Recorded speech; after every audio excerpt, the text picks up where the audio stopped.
Sao Thuy, bí thư chi bộ của thôn Pè Bay.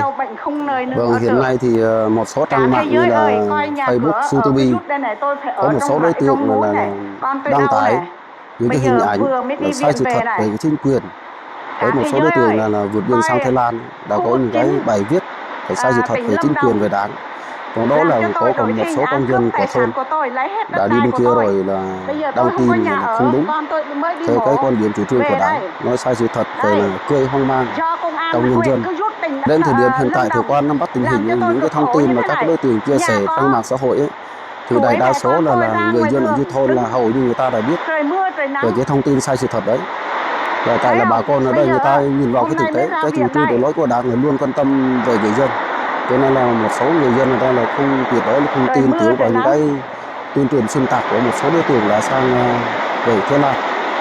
Thưa bọn dân vừa rồi là một số nó đang thông tin là không đúng sự thật, rồi sai, không đúng thực tế. Vì nó nói gì kiểu nó tự vô, nó nhưng mà thực tế nó thay như thế nó không đúng. Bà con không nghe đâu, người ta không nghe nó đâu, nó sai.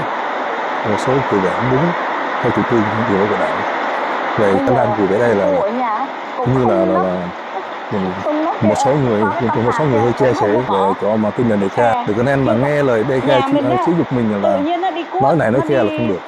Thì hôm nay chúng tôi có là ông Nhai Ken trưởng thôn, ông Nhai Krem là già làng uy tín của thôn, tôi là bí thư chi bộ. Hiện nay thì trên không gian mạng thì những cái gọi là những ở Thái Lan ấy, thì hay đăng tải những cái thông tin sai sự thật trong mạng xã hội.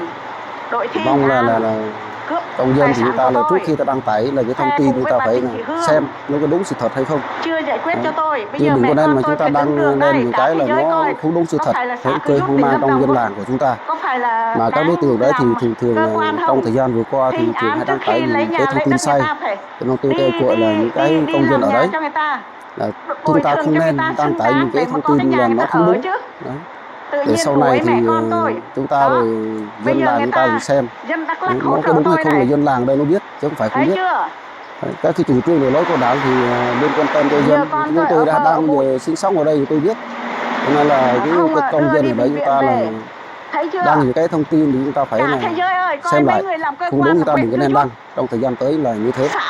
Nên là nếu mà các đối tượng có cái nguyện vọng là quay về thì chính quyền sẽ sẵn sàng đón nhận các cái công dân này về để làm sao sinh sống ở dưới thôn làng với điều kiện là chấp hành tốt cái chính sách đường lối của đảng và pháp luật của nhà nước.